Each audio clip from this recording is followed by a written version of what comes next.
സെഷനിലേക്ക് സ്വാഗതം. ഈ സെഷനിൽ നമ്മൾ വ്യത്യസ്ത തരം വാഹനങ്ങളെക്കുറിച്ചാണ് പഠിക്കാൻ പോകുന്നത്. വാഹനങ്ങളുടെ വ്യത്യസ്തതയെക്കുറിച്ചും വൈവിധ്യത്തെക്കുറിച്ചും സെഷൻ അവസാനിക്കുന്നതോടെ വ്യക്തമായ അറിവ് നിങ്ങൾക്ക് ലഭിക്കും. ആദ്യം വാഹനങ്ങളുടെ ക്ലാസിഫിക്കേഷൻ സംബന്ധിച്ച് വിശദീകരിക്കാം.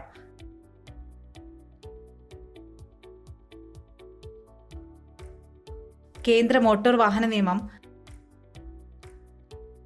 ചക്രങ്ങൾ, ഏത് ഇന്ധനം ഉപയോഗിക്കുന്നു, ബോഡിയുടെ പ്രത്യേകത, ഡ്രൈവിംഗ് രീതി, എഞ്ചിന്റെ സ്ഥാനം, സ്റ്റിയറിംഗ്, ട്രാൻസ്മിഷൻ എന്നീ ഘടകങ്ങളെ അടിസ്ഥാനമാക്കിയാണ് വാഹനങ്ങളെ തരംതിരിച്ചിരിക്കുന്നത്.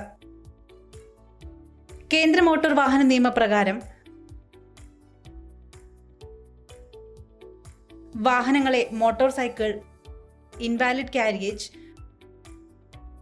3 ചക്ര വാഹനങ്ങൾ, light motor vehicle, medium passenger motor vehicle, medium goods vehicle, heavy passenger motor vehicle, heavy goods vehicle, specified ഡിസ്ക്രിപ്ഷനോട് കൂടിയ മോട്ടോർ വാഹനങ്ങൾ എന്നിങ്ങനെ തരംതിരിച്ചിരിക്കുന്നു.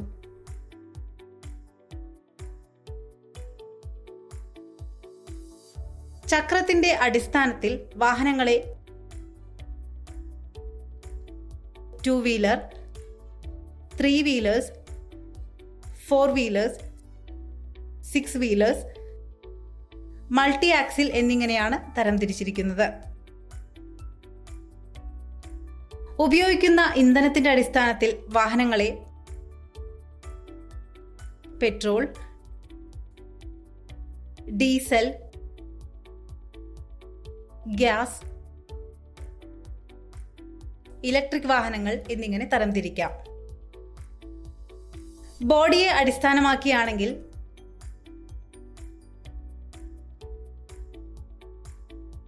Salon, sedan, hatchback, convertible, station wagon van, special purpose vehicle എന്നിങ്ങനെ വാഹനങ്ങളെ തരംതിരിക്കാം. ഡ്രൈവിനെ അടിസ്ഥാനമാക്കി front engine rear wheel drive, rear engine rear wheel drive, front engine front wheel drive അല്ലെങ്കിൽ ഓൾ വീൽ ഡ്രൈവ് എന്നിങ്ങനെ തരംതിരിച്ചിരിക്കുന്നു.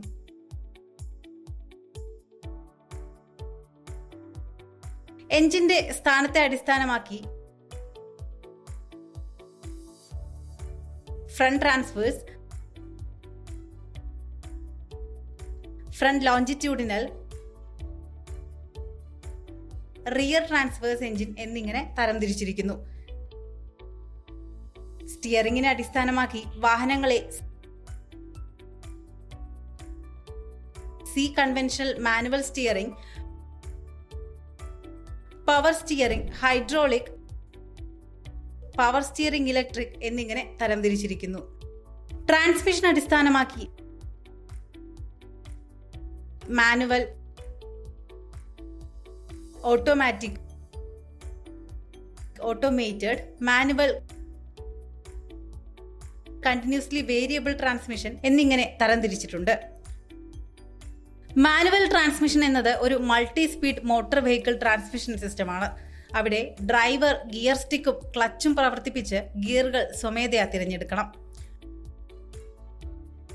ഓട്ടോമാറ്റിക് ട്രാൻസ്മിഷൻ വാഹനത്തിന്റെ ഫോർവേഡ് ഗിയറുകൾ സ്വയമേവ തിരഞ്ഞെടുക്കുന്ന സംവിധാനമാണ്. ഇതിനായി വാഹനത്തിൽ ഒരു torque converter, planetary gear set എന്നിവ ഉണ്ടാകും. ക്ലച്ചുകൾ അല്ലെങ്കിൽ ബാൻഡുകളുടെ സഹായത്തോടെ ഇവിടെ ഗിയർ മാറ്റാൻ സാധിക്കും.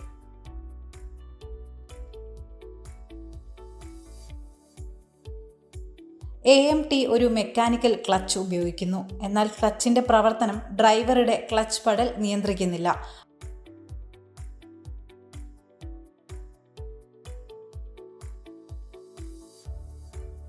ഓട്ടോമേറ്റഡ്, ഇലക്ട്രോണിക്, ന്യൂമാറ്റിക് അല്ലെങ്കിൽ ഹൈഡ്രോളിക് നിയന്ത്രണങ്ങൾ ഉപയോഗിച്ചാണ് ഗിയറുകൾ ഷിഫ്റ്റ് ചെയ്യുന്നത്. CVTക്ക് തുടർച്ചയായി ഒരു വേരിയബിൾ ഡ്രൈവ് അനുപാതമുണ്ട്. കൂടാതെ ഗിയർ മാറ്റങ്ങൾക്ക് ഇടവേളകളില്ലാതെ സ്ഥിരമായ ആക്സിലറേഷൻ കർവ് നിലനിർത്താൻ ഗിയറുകളേക്കാൾ ബെൽറ്റുകൾ, പുള്ളികൾ, സെൻസറുകൾ എന്നിവ ഉപയോഗിക്കുന്നു. ഇക്കാരണത്താൽ ഒരു CVTക്ക് എഞ്ചിനെ അതിന്റെ ഒപ്റ്റിമൽ പവർ ശ്രേണിയിൽ നിലനിർത്താനും കഴിയും. ഇതുവഴി കാര്യക്ഷമതയും ഗ്യാസ് മൈലേജും വർദ്ധിക്കുന്നു. ഇതുകൊണ്ട് തന്നെ ഇത്തരം വാഹനങ്ങൾക്ക് എഞ്ചിനെ അതിന്റെ ഒപ്റ്റിമൽ പവർ റേഞ്ചിൽ നിലനിർത്താൻ സാധിക്കും. ഇതുവഴി വാഹനത്തിന്റെ കാര്യക്ഷമതയും മൈലേജും വർദ്ധിക്കും. ഇനി നമുക്ക് വിവിധതരം വാഹനങ്ങളെക്കുറിച്ച് പഠിക്കാം. കാർ, ട്രക്ക് പഞ്ചാബ് ബോഡി അല്ലെങ്കിൽ straight truck, truck half body,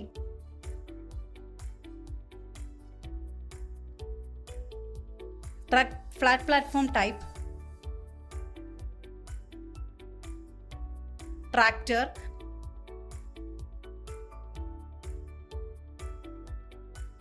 articulated ട്രെയിലറുള്ള ട്രക്ക്,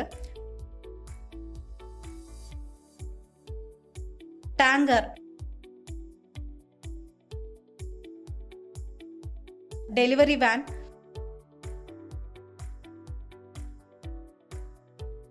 ഡംബർ ട്രക്ക്,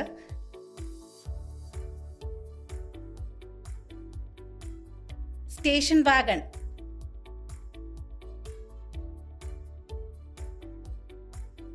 പിക്കപ്പ്,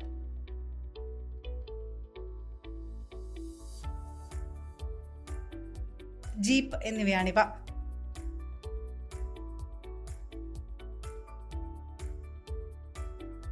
വാഹനങ്ങളുടെ ക്ലാസിഫിക്കേഷനും വ്യത്യസ്ത തരം വാഹനങ്ങളുമാണ് ഈ സെഷനിൽ വിശദീകരിച്ചത്. ഇവ സംബന്ധിച്ച് വ്യക്തമായ അറിവ് നിങ്ങൾക്ക് ലഭിച്ചുവെന്ന വിശ്വാസത്തിൽ ഈ സെഷൻ അവസാനിപ്പിക്കുന്നു.